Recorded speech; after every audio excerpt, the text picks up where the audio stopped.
Jean, chapitre 6.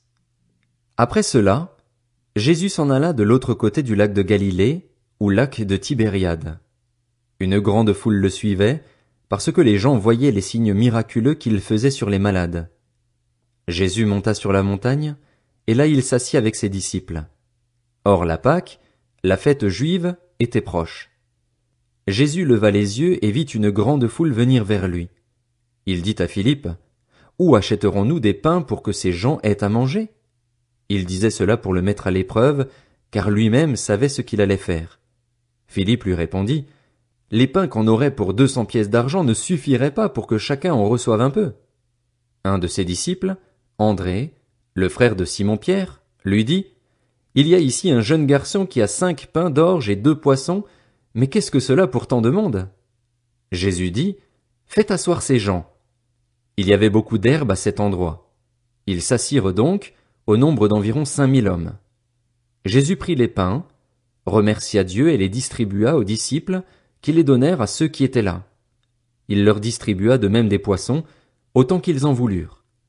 Lorsqu'ils furent rassasiés, il dit à ses disciples, « Ramassez les morceaux qui restent, afin que rien ne se perde. » Ils les ramassèrent donc et ils remplirent 12 paniers avec les morceaux qui restaient des 5 pains d'orge après que tous eurent mangé. À la vue du signe miraculeux que Jésus avait fait, ces gens disaient, « Cet homme est vraiment le prophète qui doit venir dans le monde. » Cependant Jésus, sachant qu'ils allaient venir l'enlever pour le faire roi, se retira de nouveau sur la montagne, tout seul. Le soir venu, ses disciples descendirent au bord du lac. Ils montèrent dans une barque pour traverser le lac et se rendre à Capernaüm. Il faisait déjà nuit et Jésus ne les avait pas encore rejoints. Le vent soufflait avec violence et le lac était agité. Après avoir ramé environ 5 kilomètres, ils virent Jésus qui marchait sur l'eau et s'approchait de la barque, et ils eurent peur. Mais Jésus leur dit, « C'est moi, n'ayez pas peur. » Ils voulurent alors le prendre dans la barque, et aussitôt celle-ci aborda à l'endroit où ils allaient. Le lendemain, la foule restée de l'autre côté du lac remarqua qu'il n'y avait eu là qu'une seule barque et que Jésus n'était pas monté dedans avec ses disciples, mais que ceux-ci étaient partis seuls. D'autres barques arrivèrent de Tibériade près de l'endroit où ils avaient mangé le pain après que le Seigneur eut remercié Dieu. Quand les gens s'aperçurent que ni Jésus ni ses disciples n'étaient là, ils montèrent dans ces barques et allèrent à Capernaüm à la recherche de Jésus. Ils le trouvèrent de l'autre côté du lac et lui dirent, « Maître, quand es-tu venu ici ?» Jésus leur répondit, « en vérité, je vous le dis, vous me cherchez non parce que vous avez vu des signes, mais parce que vous avez mangé du pain et que vous avez été rassasiés. Travaillez, non pour la nourriture périssable, mais pour celle qui subsiste pour la vie éternelle, celle que le Fils de l'homme vous donnera, car c'est lui que le Père, Dieu lui-même, a marqué de son empreinte. » Ils lui dirent, « Que devons-nous faire pour accomplir les œuvres de Dieu ?» Jésus leur répondit, « L'œuvre de Dieu, c'est que vous croyiez en celui qui l'a envoyé. » « Quel signe miraculeux fais-tu donc, lui dirent-ils, afin que nous le voyions et que nous croyions en toi? Que fais-tu? Nos ancêtres ont mangé la manne dans le désert, comme cela est écrit, il leur a donné le pain du ciel à manger. » Jésus leur dit, « En vérité, je vous le dis, ce n'est pas Moïse qui vous a donné le pain du ciel, mais c'est mon Père qui vous donne le vrai pain du ciel.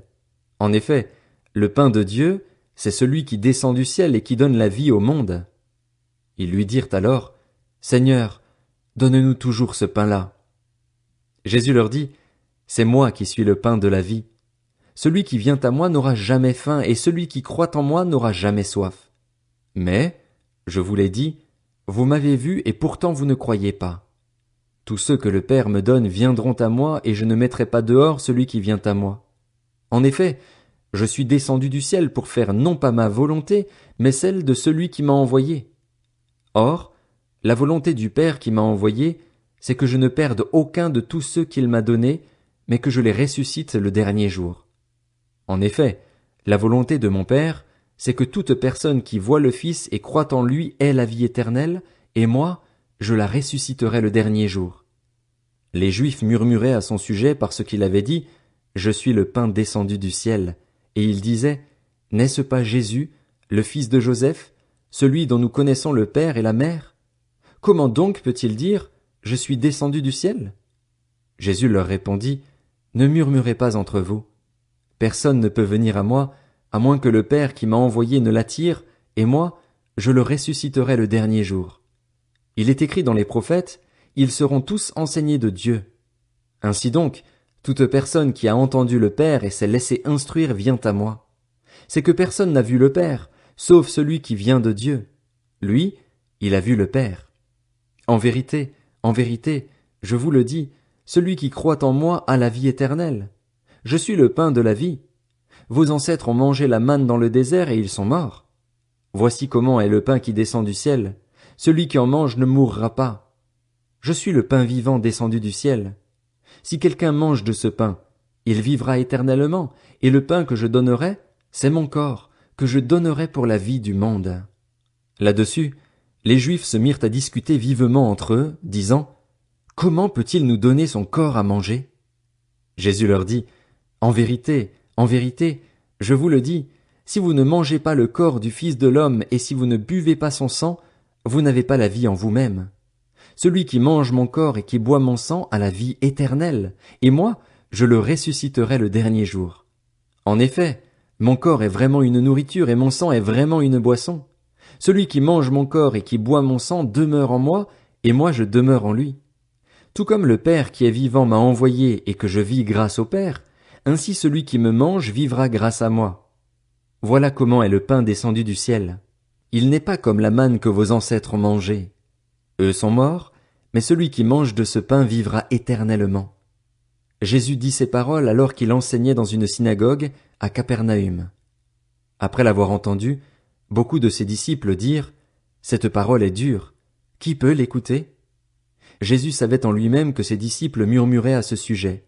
Il leur dit, Cela vous scandalise? Si vous voyez le Fils de l'homme monter là où il était auparavant. C'est l'Esprit qui fait vivre, l'homme n'arrive à rien.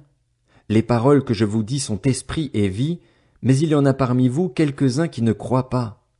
En effet, Jésus savait dès le début qui étaient ceux qui ne croyaient pas et qui était celui qui le trahirait.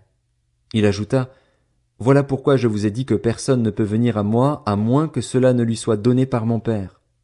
Dès ce moment, beaucoup de ses disciples se retirèrent et arrêtèrent de marcher avec lui. Jésus dit alors aux 12, Et vous, ne voulez-vous pas aussi vous en aller? Simon-Pierre lui répondit, Seigneur, à qui irions-nous? Tu as les paroles de la vie éternelle. Et nous croyons et nous savons que tu es le Messie, le Fils du Dieu vivant. Jésus leur répondit, N'est-ce pas moi qui vous ai choisis, vous les 12? Et l'un de vous est un diable. Il parlait de Judas l'Iscariote, fils de Simon, car c'était lui qui allait le trahir, lui, l'un des 12.